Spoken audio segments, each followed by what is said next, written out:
I would like to call on Associate Professor Ibrahim Siraj Adhama to come and pray for us as we begin this very important occasion. الحمد لله رب العالمين الرحمن الرحيم مالك يوم الدين إياك نعبد وإياك نستعين اهدنا الصراط المستقيم صراط الذين أنعمت عليهم غير المغضوب عليهم ولا الضالين. MashaAllah, thank you very much, Ibrahim. Ameen. Alhamdulillah, we are set and good to go. We have 3 minutes to save from 11 a.m. So I would like to establish a protocol. I will call my colleague, Noura. Can you please come and help me welcome the guests, since you were with them in the morning and you know who were here. Thank you very much. The protocol was already established when the EU ambassador paid a courtesy call to the Vice Chancellor this morning. But because of the students of Bayero University, Kano, there is need. May I invite Prof. Leila to introduce our visitors? Okay. So it's good for thank you. Prof. Leila, please. Thank you. So good morning, everyone. So we have the pleasure of being here with you together. So the ambassador of the European Union, Gauthier Mignot, is here. Then Jens Bachensen, the ambassador of Denmark. Felix Costales, the ambassador of Spain. Now I go the other side of the Vice Chancellor to introduce the ambassador of Italy, Roberto Mangoni. And I continue with the Deputy Ambassador of Finland, Maria Ruskanen. The Deputy Ambassador of Czech Republic, Martin Sech. And up all the way here, again, Jean-François Asperu, Deputy Ambassador of France. And Lucas Duenser, political advisor for Embassy of Austria. I think I forgot Doreen Lersman, political counselor at the Belgian Embassy.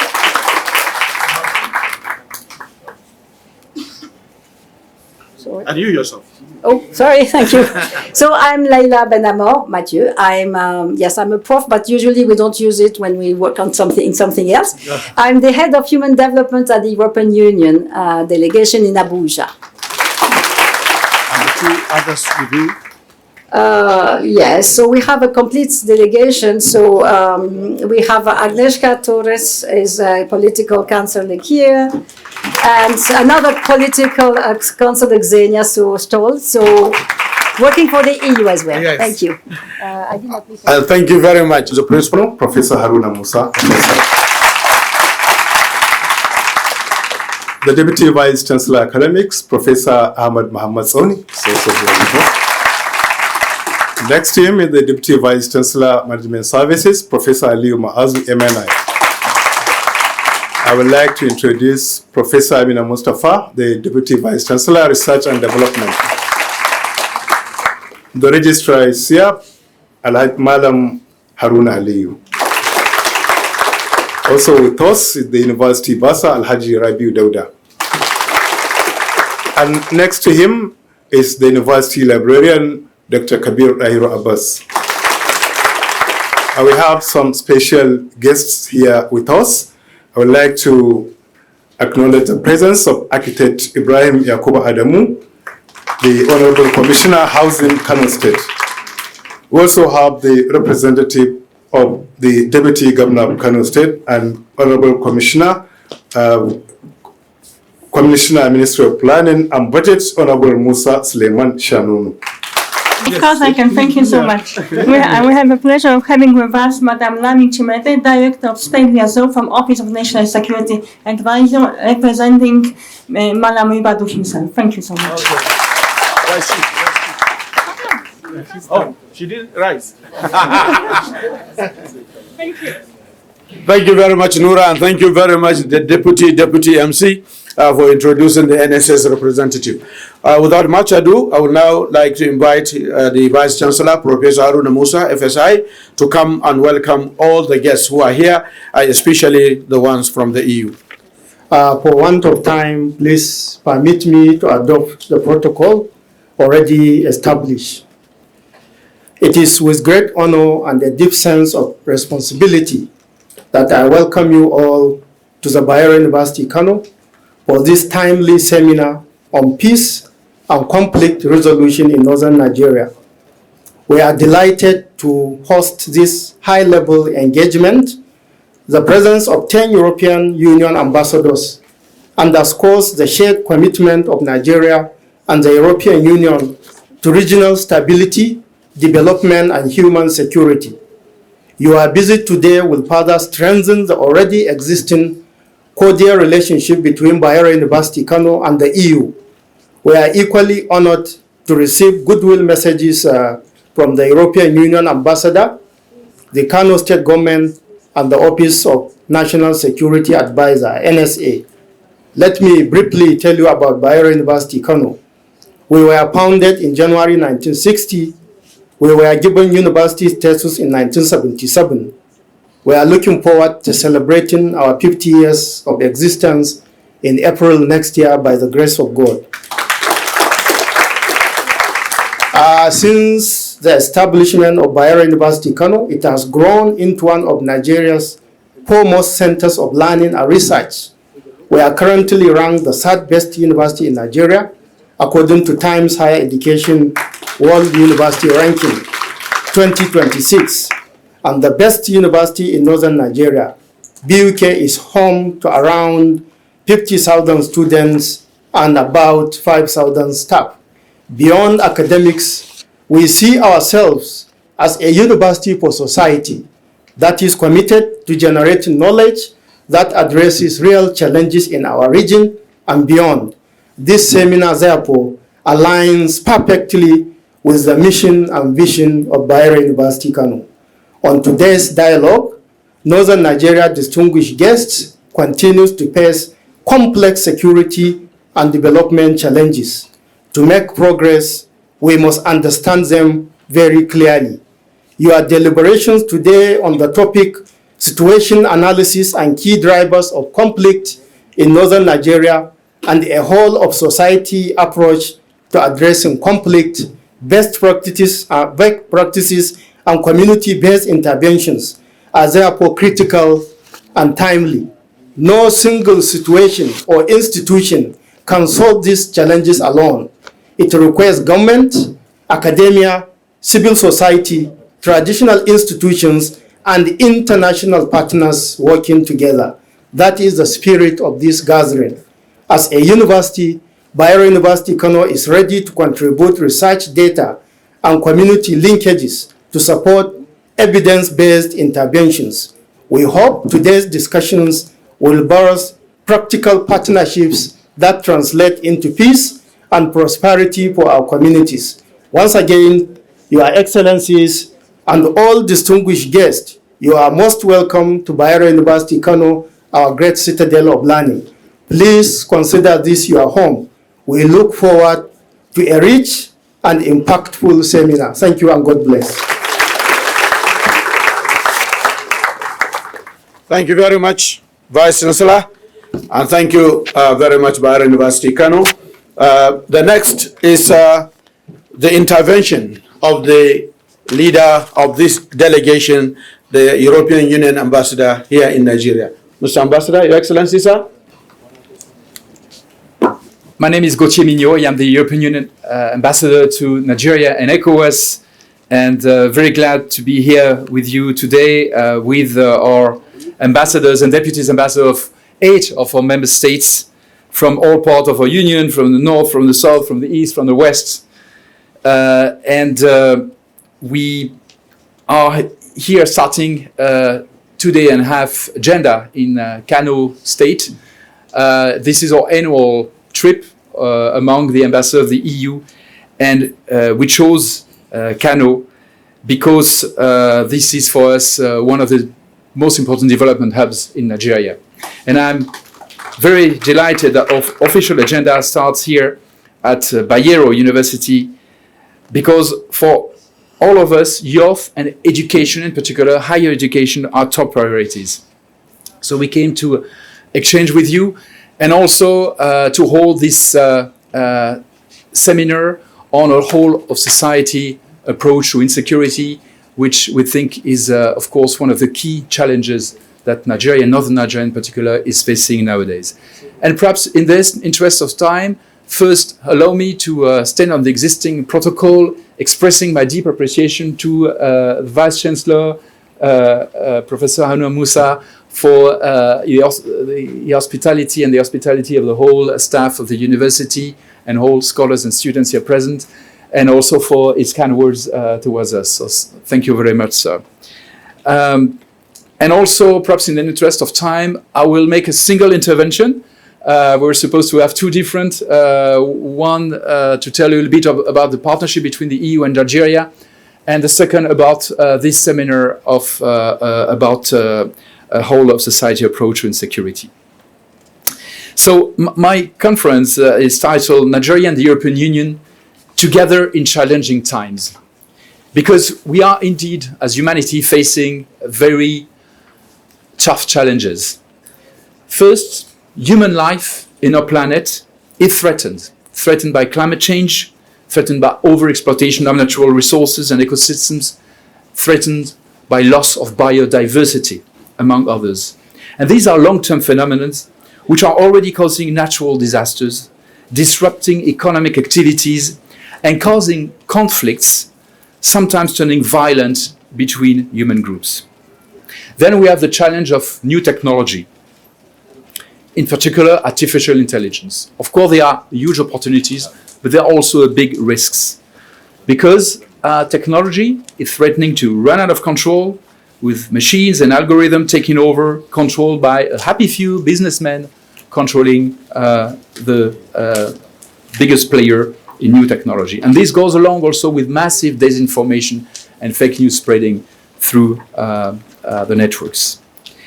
And then we have the challenge of inequality, of lack of social inclusion that we see at global scale and also within societies, with inequalities growing. But the good news is that there are solutions to these challenges. And the European Union in particular has pioneered efforts to identify and develop such solutions. For instance, take climate change.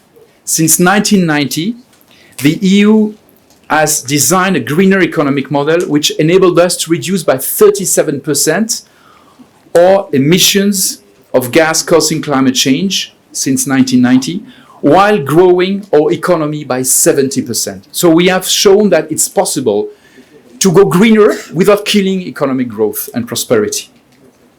And we have adopted the most innovative and advanced legislations to make sure that new technologies remain human-centric, meaning that they benefit to humans in general and not to machines themselves or to a happy few only. And we are also leaders globally in reducing the social gap and in official development assistance to help others follow the same path. Because the solution globally is called international cooperation. And through it, the international community, over the last decade in particular, has done significant progress, even if it's still insufficient, to address the challenges I have just mentioned, in particular, climate change. We are now in a much better trajectory in global warming than we were 10 days ago. Still very much insufficient. We are going beyond the limit that we had set of 1.5 degrees of global warming by the end of the centuries, but we are on a better track than 10 years ago. And the EU is the living proof that cooperation is working when it's properly managed and fairly organized with clear and binding rules. 80 years ago, we were just coming out of the two bloodiest wars that the world had ever experienced, actually the first to qualify as world wars.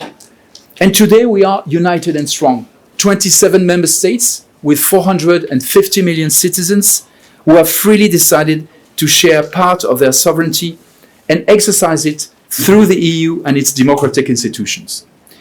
Today we have an economy comparable to the US and China. We are the most attractive continent for tourists, for researchers, for migrants, with 9 other countries wanting to join us. And war among ourselves has just become impossible. But the problem is that we are seeing nowadays how some big actors in the world are disrupting what is precisely the solution to our problem, fair cooperation. They are trying to replace fair cooperation by a return to the law of the jungle, where the strongest crush those who are weaker, which at the end of the day is a lose-lose situation for everybody, and one which produces more tensions and wars. Look at the situation in the Middle East now, which negatively impacts all of us. Look at the Russian aggression against Ukraine, as cruel and absurd, as unsuccessful, now in its 5th year. And the result is a record number at global scale of people affected by wars and conflicts and by people forcibly displaced. But the good news, again, is that those who believe in rules, in cooperation, in fairness, we are many more. We are a large majority of the international community. So we must stick together. We must strengthen our partnerships to rely on each other and get a louder voice on the international stage. And the EU and Nigeria, and in fact almost all of Africa, clearly belong to this group. And this is why our leaders decided during the recent EU-Nigeria ministerial dialogue in March to enhance our partnership. So let me tell you a little bit about this EU-Nigeria partnership. It's already a very strong one. It covers many areas with concrete impacts in all 6 geopolitical regions of Nigeria. It is based on common values that we actively promote at home and around the world: human rights, democracy, rule of law, tolerance, and an efficient market economy combined with social inclusion. And for us, it's very important to support Nigeria to stay on this track and advance on it. The EU is proudly Nigeria's first trade partner. Last year, 31% of Nigeria's trade was done with the EU, up by 5 points compared to 2024. And unlike other partners who sell massively to Nigeria but import much less, we buy significantly more Nigerian products than we sell to Nigeria. $10 billion every year. And we don't import only oil and gas products. In fact, the EU is Nigeria's first non-oil and gas export destination. When it comes to investment, again, the EU has provided over the years about 1/3 of the existing foreign direct investment in Nigeria. And this is quality investment because our companies are more compliant than the average on environment, on labor laws, and other standards in general. And this goes along with strong public investment from the EU budget provided by our member states and their citizens to support Nigeria's sustainable development and help create more jobs and opportunities, in particular for young people and women. We are rolling out our support through what we call the Global Gateway Investment Strategy, which is about partnering with our member states and our development banks within what we call Team Europe, and using different instruments, loans, grants, guarantees, tailor-made financial instruments, and partnering also with the private sector to leverage more private investment, because we know that this is how we have a chance to meet the sustainable development goals. It's not only through public funding, it's also, and more than anything else, through private investment.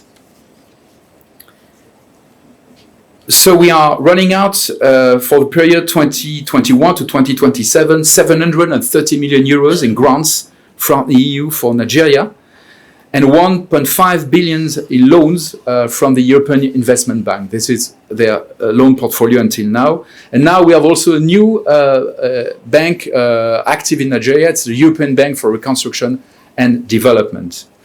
And these are these are not simple loans. It's loans coming with technical assistance and with very low interest rates for the beneficiaries. The Global Gateway's priorities in Nigeria are about climate-smart agriculture, renewable energy, transport, digital economy, health. To give just an example of one of our flagship projects, we are participating to the third government's bridge project, which is about rolling out 90,000 kilometers of optic fiber throughout the country to connect much better institutions, higher education institutions, companies, and people across the country.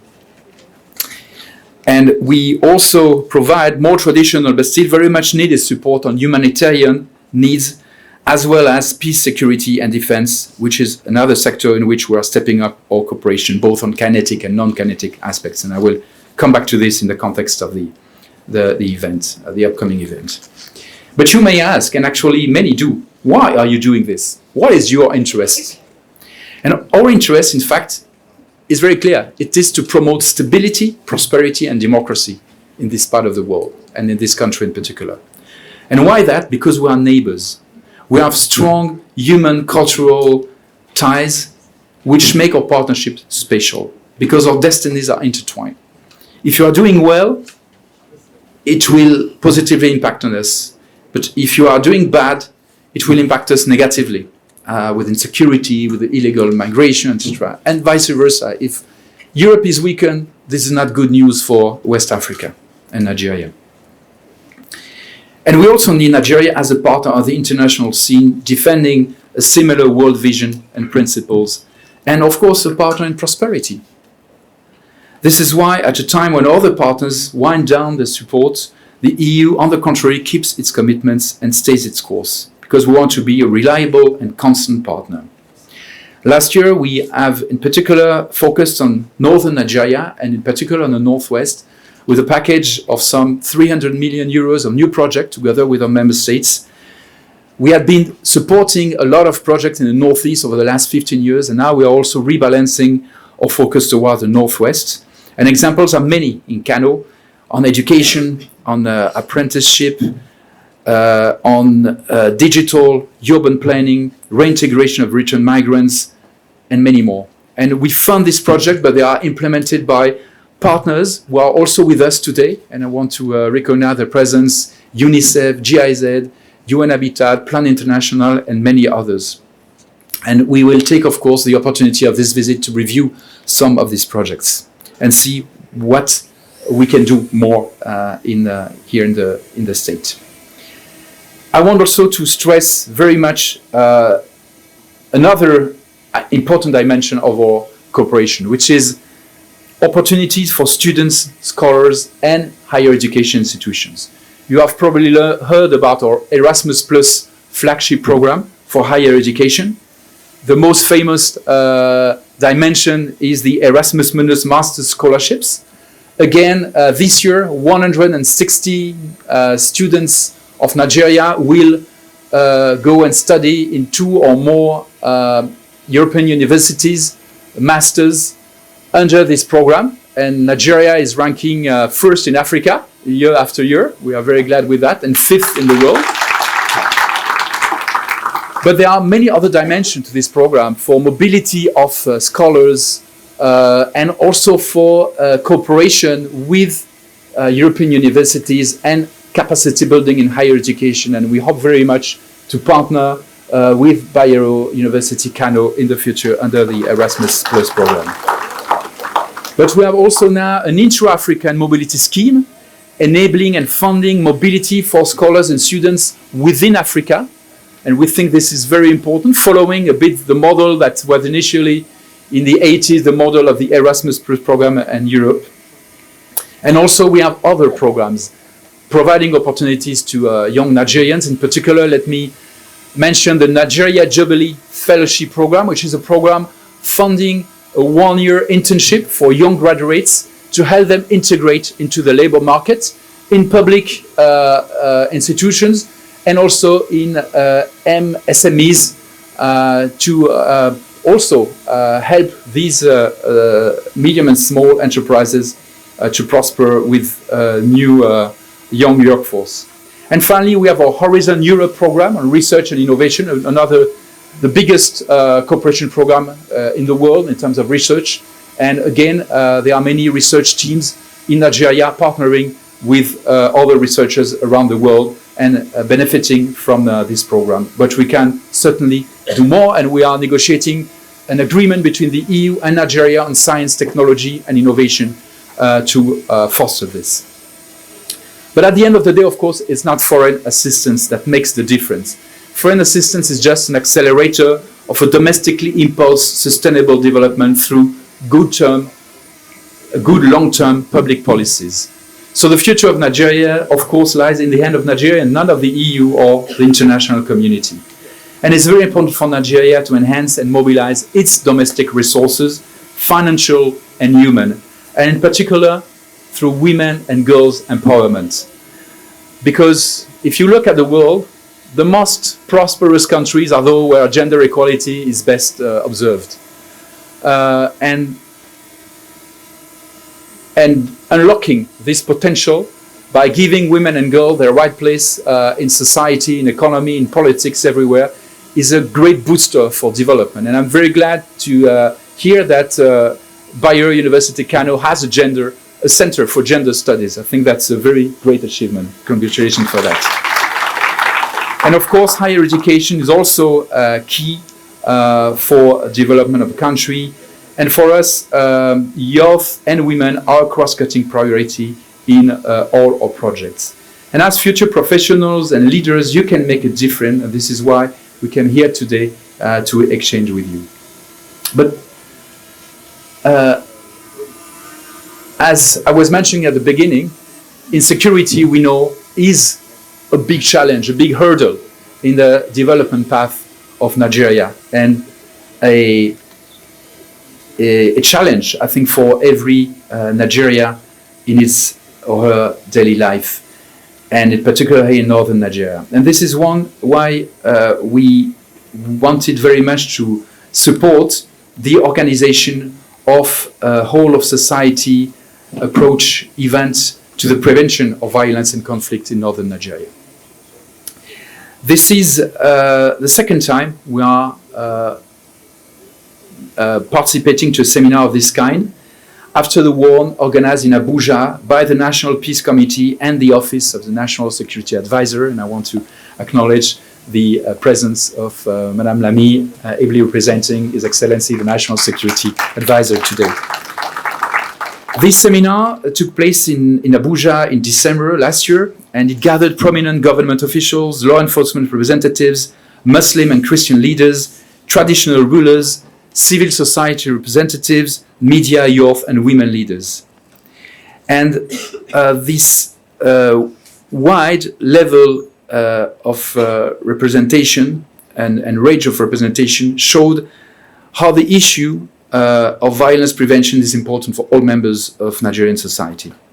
Participants in Abuja discussed the drivers of conflicts, its multidimensionality, as well as possible response to it, from kinetic actions to push back against the violence of non-state armed groups to non-kinetic solutions with an aim to finding mid- and long-term solutions. Solutions that would strengthen the society, make communities resilient, self-reliant, and less vulnerable to incentives of violence. And I think that discussion resulted in many good ideas that I believe inspired the Nigerian decision makers, but it also showed the need to replicate such kind of debates in other parts of Nigeria. And Kano, because of its political, economic, and academic relevance, its vibrant culture, history, tradition, diversity, different religious communities living together, different religious narratives being discussed, but also a record of past tensions and violence, seemed an obvious choice. Moreover, whatever is being discussed in Kano resonates towards the north of the country and further towards the Sahel. During today's discussions, the panelists will identify and outline the specific challenges they face in their communities, bearing in mind that Nigeria has entered in a high political pre-election period. The panelists will also propose actions where religious and traditional leaders can play a more active role in addressing these issues in society, as well as ways to foster collaboration between different stakeholders. Moreover, they will provide insights on identifying early signs of radicalization and violence within communities and highlight how local leaders, including women, can align their efforts with these broader initiatives to counter violent extremism effectively. Team Europe, the EU and its member states, as one of the main partners of Nigeria, has funded many projects on prevention of violence, peace building, and support to populations affected by violence, in particular IDPs, internally displaced persons, including through humanitarian support. And we stand ready to keep supporting your vision and work alongside you to ensure peaceful coexistence of various members of society. And first and foremost, of course, we are interested to hear your reflections and guidance. And finally, our presence here is also a reminder that neighbors once fighting to death among each other, as was the case in Europe during 75 years, can come together and not only heal the wounds of the past, but also unite and build a brighter and more prosperous future for them and for their children. Another cause which has been lasting for the last 75 years of peace and progress in Europe. And all Europeans here present, we are the children and grandchildren of those visionary leaders who once chose the path of peace, reconciliation, and unity. So may the children and grandchildren of Nigeria once feel the same towards the present generation of leaders. I thank again all those, in particular at Bayero University Kano, who have worked to the organization of this event, and I wish you fruitful debates today. Thank you very much.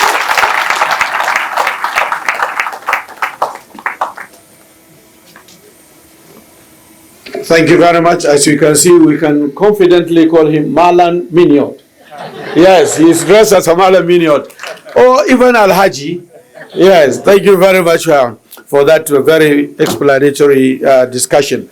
And we hope that the students will be taking notes, because we would like to be as interactive as possible, and they would like to answer questions and discuss with you. Mr. Vice Chancellor, sir, and the leader of the delegation, we have many distinguished people who have come in, but particularly we have 3 ambassadors who represented Nigeria in other countries, and they are all from Bayero University Kano. May I introduce, you just mentioned the Center for Gender Studies. The director of the Center for Gender Studies is a former ambassador of Nigeria to Romania. She was in Bucharest. Dr. Safia Nuhu, please. We have Dr. Hamis Utakalmawa, former Nigeria's High Commissioner to the United Republic of Tanzania. There he is. And then we have Professor Ahmad Magarifi, former Nigeria's ambassador to Brazil. Thank you very much all for coming, and thank to everybody else for coming. The next intervention is from the Kano State Government. Representing His Excellency the Deputy Governor is our good friend here at Bayero University, Honorable Musa Suleiman Shanono, who is the Honorable Commissioner Planning and Budget of Kano State. He will speak for the Kano State Government. Your Excellencies, the Ambassador of ECOWAS, EU ambassadors, and the delegation, the Vice Chancellor of Bayero University Kano, and other principal officers of the university, the representative of National Security Advisor, the ulamas, participants, students, ladies and gentlemen. Assalamu alaikum wa rahmatullahi ta'ala wa barakatuh. Your Excellency, the Executive Governor of Kano State is out of the country. So His Excellency, the Deputy Governor, is committed elsewhere. So I was asked to step in to represent him. We are here because of multifaceted challenges. I'm glad the ECOWAS ambassador enumerated a lot of them. The MC spoke my mind. I had wanted to say he need to be given Northern Nigerian name, but he spoke my mind. On behalf of His Excellency, the Executive Governor of Kano State, I extend warm greetings to the European Ambassador, the delegation, the Vice Chancellor of Bayero University Kano, and all distinguished participants. Indeed, violence and conflict have cost northern Nigeria dearly. Yet, no single actor can square peace alone. That is why the theme, the whole of society approach to the prevention of violence and conflict in northern Nigeria matters. Peace requires traditional rulers, religious leaders, women, youth, academia, civil society, government, and our development partners working together, not in silos, but in synergy. As the saying goes, if you want to go quickly, go alone. If you want to go far, go together. His Excellency commends the European delegation for this timely intervention and Bayero University for providing the platform. Our universities must lead in generating ideas that move us from reaction to prevention. In fact, we are all aware one of the basic principles or reasons for establishing university research is there. Let today's dialogue be honest about root causes, inclusive of all voices, and practical in outcomes. The people of northern Nigeria deserve more than communiques. They deserve results. His Excellencies, the Executive Governor of Kano State, wishes you fruitful deliberations, and I will close His Excellency remarks by a Japanese saying that if you want 1 year of prosperity, grow grains. If you want 10 years of prosperity, grow people. But if you want 100 years of prosperity, if you want 10 years of prosperity, grow trees. But if you want 100 years of prosperity, grow people. That's human capital development. No country, no organization will deliver quality result without quality human resource. So we need to put all hands on deck to make sure that we move our region forward. We are blessed with a lot of resources, but unfortunately here we are, but it's a challenge to all of us. Assalamu alaikum wa rahmatullahi wa barakatuh. Wa alaikum assalam wa rahmatullahi wa barakatuh. Honorable Musa Suleiman Shanono, Honorable Commissioner Budget and Planning, Kano State, standing in for Kano State Governor and Government.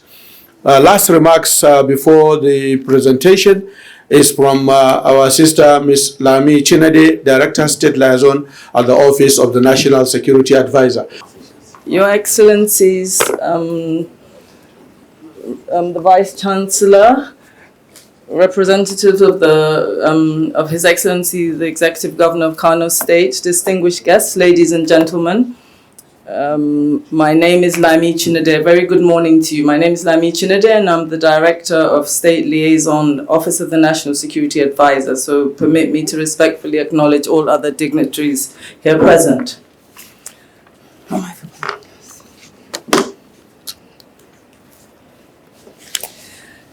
At a defining moment for peace and stability across northern Nigeria, this seminar represents far more than a symbolic gathering or academic exchange.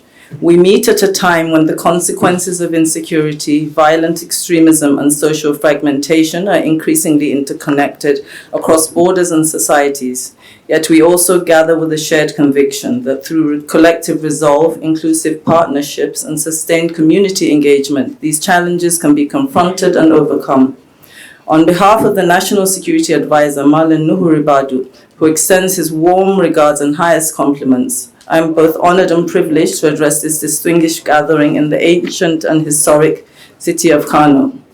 Let me begin by expressing the sincere and profound appreciation of the government of Nigeria to the European Union and its member states for their continued partnership and support across humanitarian interventions, governance reform, stabilization programming, education, resilience building, and peace building initiatives. And the students also, sorry, forgive me, and peace building initiatives. Today, instability increasingly transcends borders. What ultimately distinguishes nations is the capacity of governments, institutions, communities, and partners to respond effectively, strategically, and collectively. Distinguished guests, Northern Nigeria continues to face multi-dimensional and overlapping security pressures. And for many years, our government has committed enormous resources towards confronting these threats, even as our brave and selfless armed forces continue to make immense sacrifices in defense of our nation. However, experience, both in Nigeria and globally, has consistently demonstrated that military operations alone cannot sustainably resolve insecurity where the underlying drivers of violence remain intact. Our security assessments increasingly point to an important strategic reality that while the state has deployed significant kinetic capacity, many of the conditions that facilitate recruitment into violent extremism remain insufficiently addressed. This reveals a gap that force alone cannot close. It is this realization that has informed an important evolution in Nigeria's national security thinking.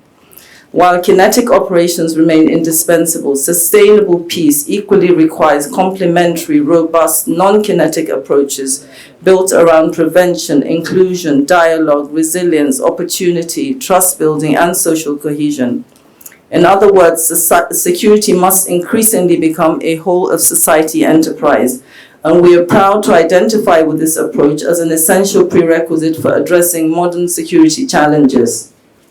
The concept is simple yet profoundly powerful. It recognizes peace building and security as shared societal responsibilities rather than the sole preserve of state institutions. Indeed, many of these values have long existed within the social fabric of northern communities, where traditional institutions, communal support systems, religious leadership, collective responsibility, and strong social cohesion have historically served as stabilizing forces. To effectively confront modern insecurity, we must increasingly think beyond conventional responses and adopt more holistic, preventative, and community-centered approaches. This is especially important because localized tensions are now rapidly inflamed through ethnic, religious, political, and social narratives that deepen divides and accelerate instability. Nigeria's demographic realities further reinforce this urgency.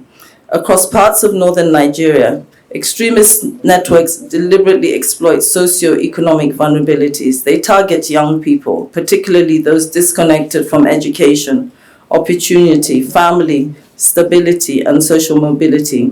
They come with offers of ideology, identity, belonging, and purpose.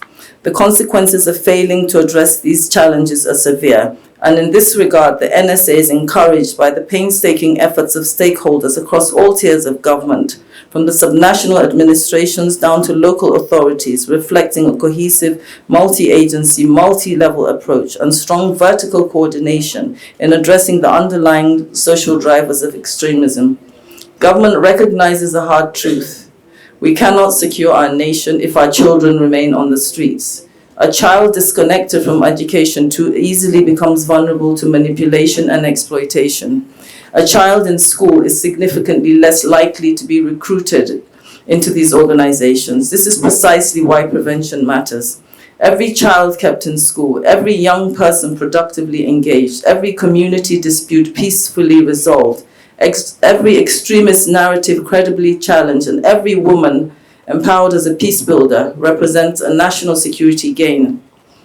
Preventing violence is far less costly than rebuilding societies after conflict has taken root. Your Excellencies, in response to these realities, the Office of the National Security Advisor, ONSA, continues to strengthen Nigeria's non-kinetic and prevention architecture alongside ongoing security operations. Importantly, we do not approach community engagement as peripheral to national security, but as central to it. Trusted local actors often possess the legitimacy and social credibility necessary to detect tensions early, de-escalate disputes, and strengthen resilience long before formal institutions are able to respond. Accordingly, ONSA continues to emphasize that Nigeria's approach to security must increasingly be driven by this whole of society participation with measurable impact within vulnerable communities most affected by insecurity. It is within this broader context that the office is spearheading the development of Nigeria's national peace framework, an important step towards institutionalizing and embedding a whole of society approach within our broader national security architecture. The framework is designed to strengthen coordination, alignment, and coherence across Nigeria's wider peace-building ecosystem through bottom-up, community-centered approaches informed by local realities, local ownership, and local partnerships.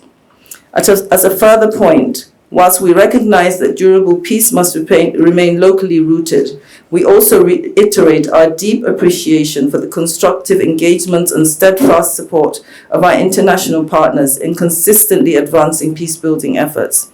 International support is most impactful when it reinforces local ownership, strengthens existing capacities, and supports nationally led priorities.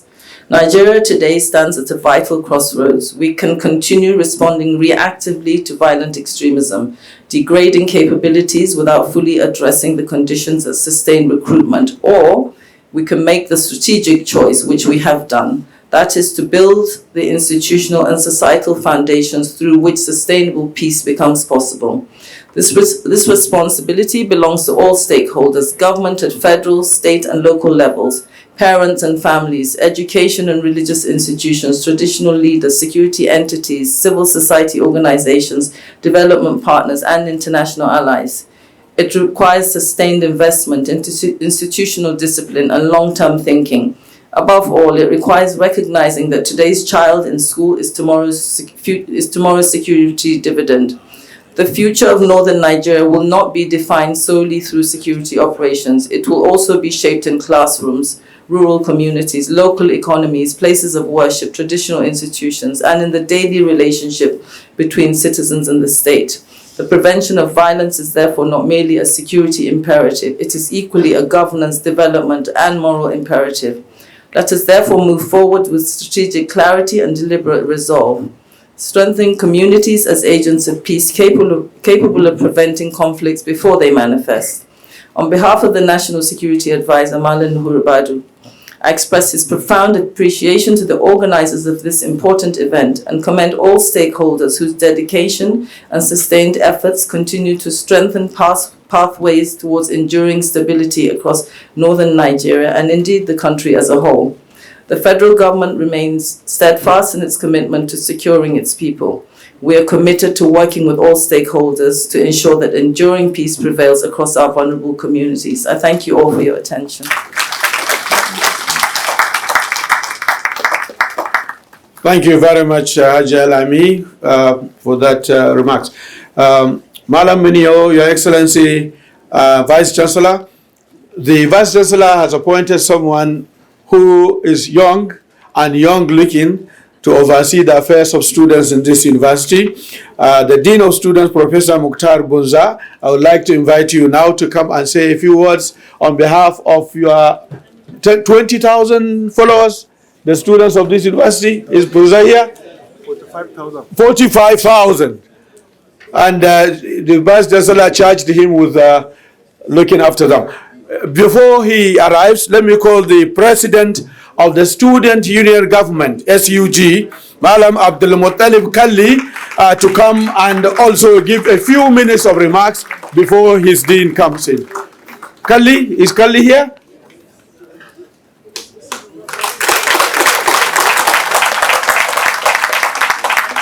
Okay, just step there. The dean is here. Professor Bunza, come and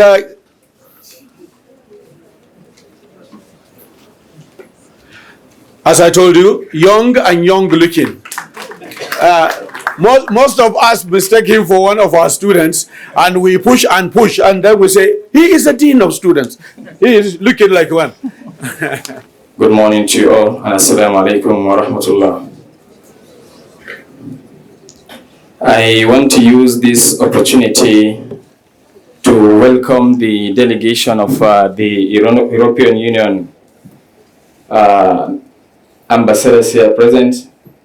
I want to, on behalf of the students of Bayero University, Kano, welcome you to Bayero University. And I also want, on behalf of the students, appreciate all the all the goodies and good packages you brought to not only the university, but the student of Bayero University, Kano. On behalf of them, I want to say thank you for the visit. Thank you for the offers. Thank you for good packages you brought to us. And I want to assure you that we will listen keenly to all the presentations that will follow. And we have taken note of all the opportunities you have mentioned in your address. And inshallah, we will take advantage of them. And we thank you so much for being here. Thank you, and God bless all of you. Thank you. Thank you, Professor Buza, Dean Student Affairs. Just before I call the President of the Student Union, I have been also asked to invite Ms. Maria Ruskanen, Deputy Head of Mission Embassy of Finland, who will speak to us on for a few minutes on the digital interventions the delegation is doing in this part of the country. Good morning. Excellencies, distinguished authorities and members of faculty, dear students, ladies and gentlemen. It is an honor and privilege for me to stand here before you today representing Finland here in Kano. I would like to express my deep appreciation for the warm welcome and the opportunity to visit this respected institution, Bayero University, which plays such an important role in shaping the next generation of leaders in Nigeria.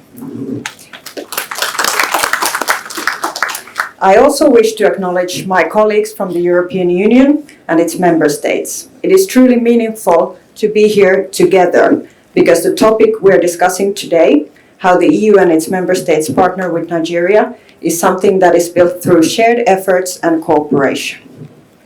Ladies and gentlemen, when we speak about partnerships, it is sometimes helpful to reflect briefly on where we come from.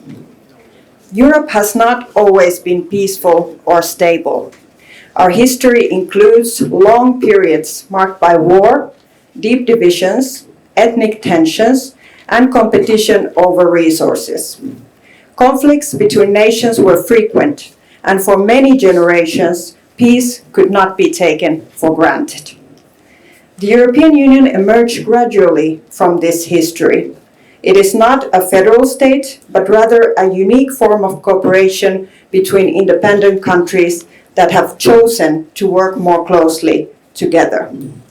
Over time, this cooperation has helped create greater stability, strengthen economic ties, and provide a framework for resolving differences through dialogue.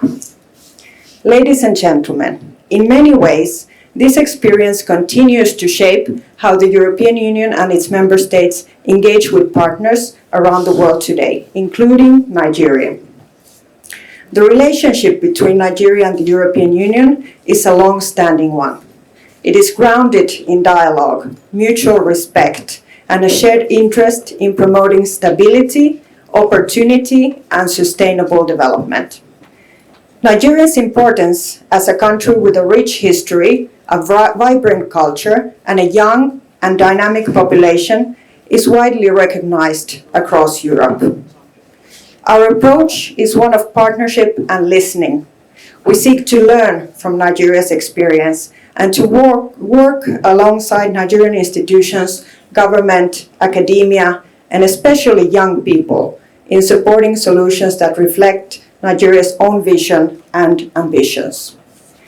In recent years, the European Union and its member states have increasingly worked together through what we call the Team Europe approach. This means bringing together our knowledge, experience, and resources so that our cooperation can be more effective and more responsive.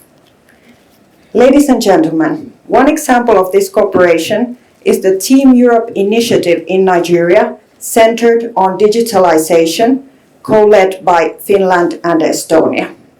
With a total value of 23 million euros, this initiative is part of the broader EU-Nigeria Digital Economy Package, which reflects a shared commitment to supporting Nigeria's digital transition.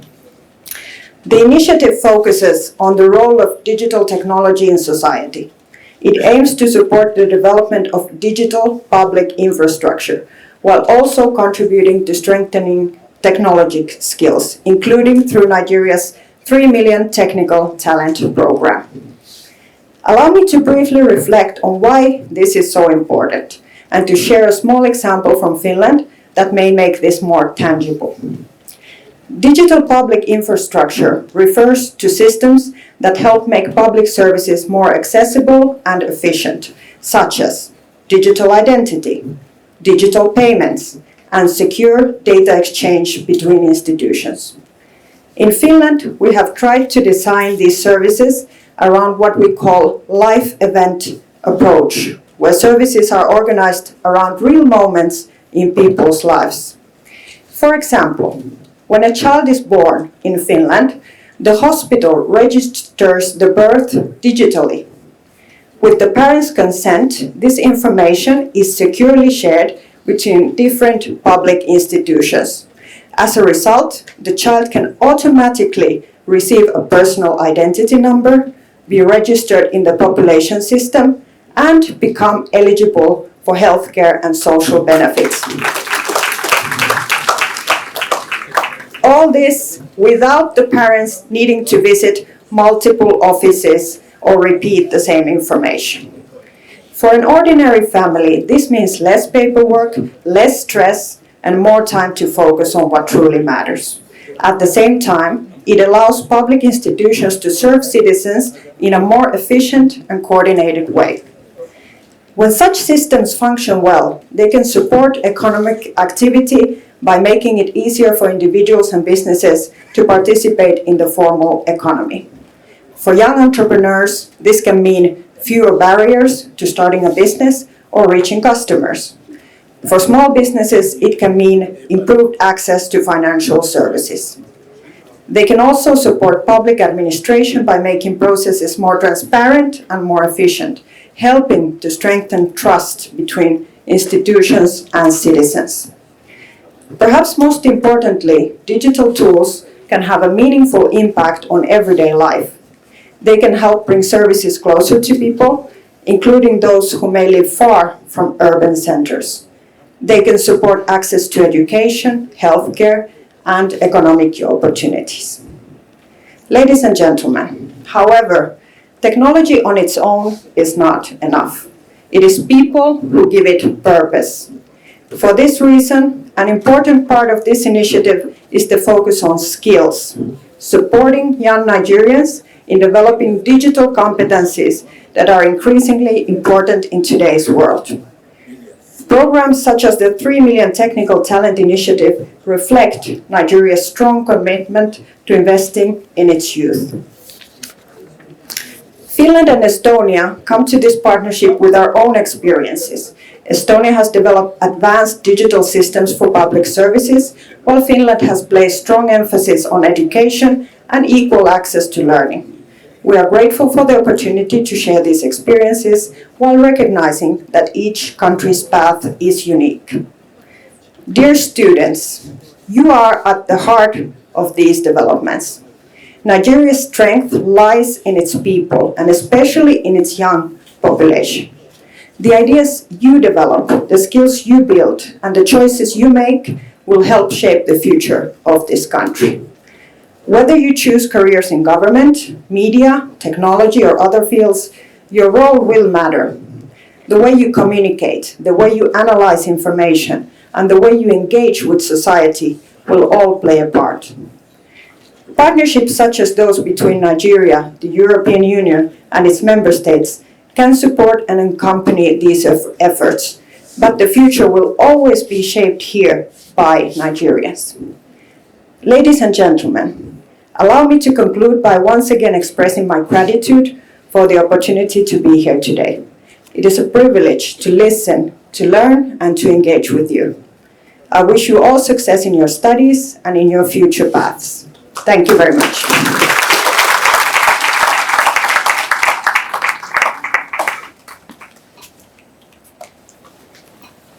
Thank you very much for that intervention.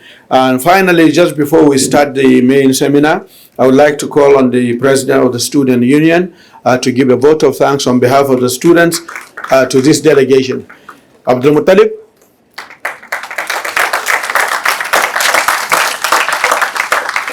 Assalamu alaikum wa rahmatullah. Distinguished representatives of the European Union, the Vice Chancellor of Bayero University, Kano, Professor Haruna Musa FSI, Principal Officers of the University, and all other protocols observed. Good morning. It is with great honor and a deep sense of responsibility that I welcome you all to Bayero University for this important seminar on a whole of society approach to the prevention of violence and conflict in northern Nigeria. At the outset, I wish to express our sincere appreciation to the European Union and all collaborating partners for creating this platform for meaningful engagement on an issue that remains central to the future of our region and our nation. Permit me to also pay special tribute to our father and a leader who was a pathfinder, the Vice Chancellor of Bayero University, Kano, Professor Haruna Musa, FSI, whose visionary leadership continues to position Bayero University as a beacon of excellence, stability, and peaceful coexistence. Under his administration, the university has not only maintained a conducive environment for teaching and learning, but has also continued to encourage intellectual discourse on issues of national importance. As a student, we are proud to be part of an institution that understands that education is not merely about acquiring certificates, but about producing responsible citizens and transformative leaders. Distinguished guests, as a student leader, I firmly believe that leadership is not measured by the authority we hold, but the positive influence we exert on those around us. As a student and future leaders, we cannot afford to be passive observers. We must become active participants in building the kind of society we desire. The future of northern Nigeria will not be determined solely by the challenges we face today, but the courage, wisdom, and collective action we demonstrate in responding to them. I therefore urge all participants to take advantage of this seminar to exchange ideas, learn from one another, and develop practical solutions that can strengthen peace-building efforts within our communities. Let this engagement not end with today's discussions, but inspire lasting partnership and sustained actions. On behalf of the Student Union Government of Bayero University, Kano, and the entire student of this great citadel of learning, I once again welcome our distinguished guests and thank everyone who contributed to making this event possible. May our deliberations today advance the cause of peace, collective resolve, and contribute meaningfully to a safer, more united, and more prosperous northern Nigeria. Thank you for your attention, and I wish you all a fruitful and impactful seminar. Thank you so much. And Mekano is here to talk to us about the situation analysis. Mekano is a professor of sociology. He is also one of our directors at the Mabaya House, which is our center for politics and democracy and research and training.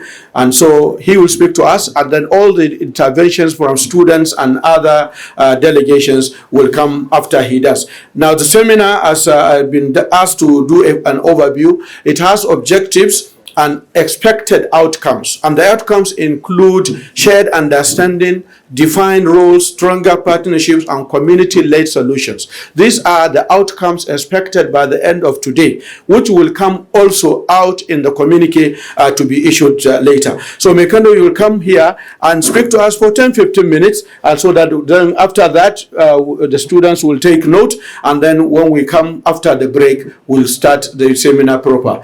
Just before he speaks, the Kano State Government delegation, apart from the two honorable commissioners here with us, have been given their names: Dr. Hadi Balaya Haya, Permanent Secretary, Minister of Humanitarian Affairs; Alhaji Habib Abdul Kopam Mazugal, Permanent Secretary, Ministry of Internal Security and Special Services; Alhaji Ajumawa Abduladan, Acting Permanent Secretary, Ministry of Planning and Budget; and Alhaji Abdullahi Nuhuwali, Director, Surveillance and Monitoring and Ministry of Internal Security. This is a high-powered Kano State government delegation because the government of Kano State feels very strongly about this topic and is very glad to be associated and to be partnered in this very, very important occasion. Professor Madaki.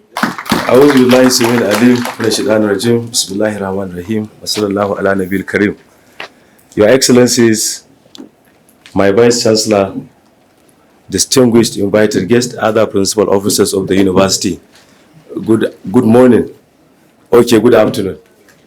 Assalamu alaikum. I was asked to speak on situation analysis and key drivers to conflict in northern Nigeria. Before briefly talking about that, I would like to correct one impression put across by my teacher, Professor Bala Mohammed, the MC. I'm not going to say I have nothing, but I'm not part of Mumbai House. I'm not at Mumbai House. I'm not a director there. I remain a teacher in the Department of Sociology, Bayero University, Kano, even though serving as the Dean, Faculty of Social Sciences currently. Thank you. Let me begin by saying that I'm honored to speak on this issue, talking about situation analysis and triggers of conflict. As we are all aware, Northern Nigeria is so complex. Nigeria is a multi-plural society. And Northern Nigeria is also one, with a lot of diversities, a lot of controversies, a lot of differences, but then a lot of potentials. However, how we are utilizing the potentials is what matters. When you look at the country as it is now, you will simply say that we are working within a cycle that a country with such huge population, but not properly put into proper trajectory, you begin to ask a lot of questions. However, it has a rich history of cultural diversity, religious tolerance, trade, and peaceful coexistence. And over the years, the region has experienced various forms of conflicts ranging from ethnic clashes and communal disputes to political violence, insurgency, banditry, kidnapping, yes, kidnapping, I emphasize kidnapping, and farmer-herder conflicts. We are all living witnesses. Conflict itself is not always negative. Yes, it can produce some positive implications, but then differences in opinions, interests, and identities are natural in every society. Problems arise when these differences are poorly managed and escalate into violence. Understanding the factors that trigger conflicts is therefore essential for promoting peace and sustainable development in the country. Today, we are going to present some of these major triggers as we understand them and the way they are bringing a lot of tension in this country, starting from ethnic tension. As I've said in my opening remarks, Nigeria is a multi-ethnic society. And there are a lot of tensions because the differences is bringing a lot of interests into promotion. And again, every geographical domain is trying to defend and protect its own territory. And that territoriality, culturally, socially, politically, of course, and economically, is creating a lot of tension within the ethnic groups. There are a lot of communal disagreements. Yes. Communities at various levels doesn't agree with each other, does not agree with one another. Of course, that is not unconnected with the nature and the orientation we have undergone. Sometimes we hold our identities, we hold our interests, we hold our cultural values for so many reasons, but then that creates a lot of problems when we consider the communities and the agreements that comes together within the context. Again, inequalities are there. We are not treated equally. Regionally, statewide, locally, individually, or in group. We are not treated equally. And that inequalities comes from different dimensions, different angles, which need to be managed. Injustices, yes, injustices are also there. People are not treated justifiably. People always complain about the justice system, about the treatment, about the attention, about the interests that are presented before them, and then the political tension. Very soon, the country will roll over the campaign for the forthcoming general elections.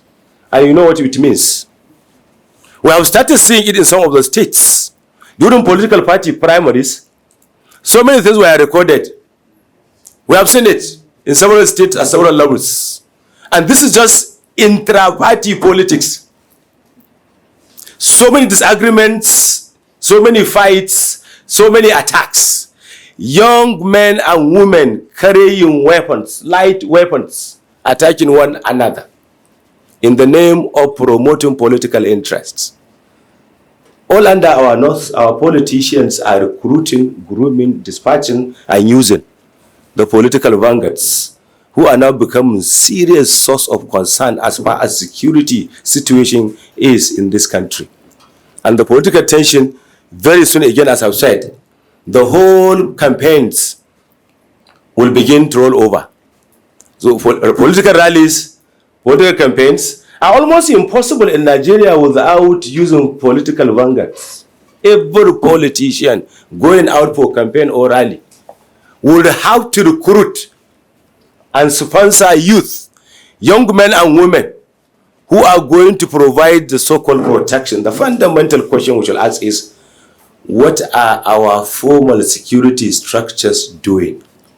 When we allow these politicians to utilize informal system of protection, openly carrying weapons that are legally condemned, yes, legally condemned, and by law ought to be arrested and prosecuted, yet those people who are supposed to do that are the ones being protected by these categories of young men and women. And we have marginalizations. Many communities, many societies, many states are marginalized. And the marginalization comes from either economically or politically. People have limited opportunities, limited access, limited chances, which trigger a lot of conflict within our people. People are not given equal chances, equal opportunities. Again, that brings about a lot of concerns. When we say there are serious concerns around marginalization, we are talking about how the communities are treated and handled by the structure or apparatus of the state, and also other agents and agencies who ought to have been given us all the necessary protection. The next one is, very important one, is availability of drugs, and then what you call drugs and substance abuse. Very common. Very common. In northern Nigeria, we have had several instances or incidences where we will go and conduct research to establish what's been happening. Yesterday, I examined a PhD thesis on women substance abuse in northern Nigeria. Women in substance abuse in northern Nigeria. And again, you ask yourself, these drugs and substances, what are their sources? What are they? Where are they coming from? Availability, proneness. Then when they are into the country through the borders, be it control or uncontrolled, of course we have, the country is so porous, you can come to the nation through so many places that are unguarded. Then who are the dealers? What happened to them? Who are distributing it? And to who? And then who are the major victims? We keep complaining, say in northern Nigeria, particularly in Kano, that almost every other house in Kano, you find a drug user. And these drugs are just very common and available. Very common and available. You get access to them. Some of them are affordable. In fact, even if you cannot afford, very hard one, say heroin or cocaine or morphine, you may have a good friend who has that economic potential to buy it for you and get used to it. Why? Because drug users live like friends and family associates. If you don't have, I will get and give you. Thank you, sir. I will buy, I will get and give you. I will continue to take. And we keep saying conflict every now and then in our cities. Yes, in our cities. So many joints, so many young men and women taking drugs. Now, women are into it seriously, including married women in their homes, in their matrimonial homes. There are distributors who are moving around undercover, in disguise, distributing and sharing. And they give a deposit, they deposit and collect the money. Mala is saying time. But then I will have to talk about one important factor, which is bad governance. How we are being governed in this country. What are we expecting from our leaders who our these leaders are. When I say leaders, I mean political and any other person that can call himself or herself a leader. How do you rule? Do you ensure equity and equality? Do you ensure justice and fairness? Do you perform up to expectation? Because every leadership must have parameters and indices to measure performance, key performance indicators. Yes, key performance indicators. Are you performing? Are you giving us the dividend? If you are a democratic political leader, are you giving us the dividend? What are we expecting from you? And how long are we going to wait until after all our basic needs are satisfied? And who is going to do that? Are we even hopeful? People have lost confidence in the system. Sorry, sir, I'm going to conclude. People have lost confidence in the system simply because the leaders are not giving us what it takes. Yes, what it takes over the years. We're in democratic rule since 1999. People are still complaining about schooling, are still complaining about water, are still complaining about electricity, are still complaining about basic health care service, are still complaining about access roads, are still complaining about basic social amenities. Then what are we saying? I will conclude by giving us a simple and single statistics of what is being happening in this country regarding banditry, kidnappings. This is a report we received recently that in 1 year, from January to December 2025, Nigeria recorded 2,200,000 kidnappings, 2.2 million kidnappings in 1 year, and 2.2 trillion are paid as ransom. Same number of kidnappings, equal number of trillions.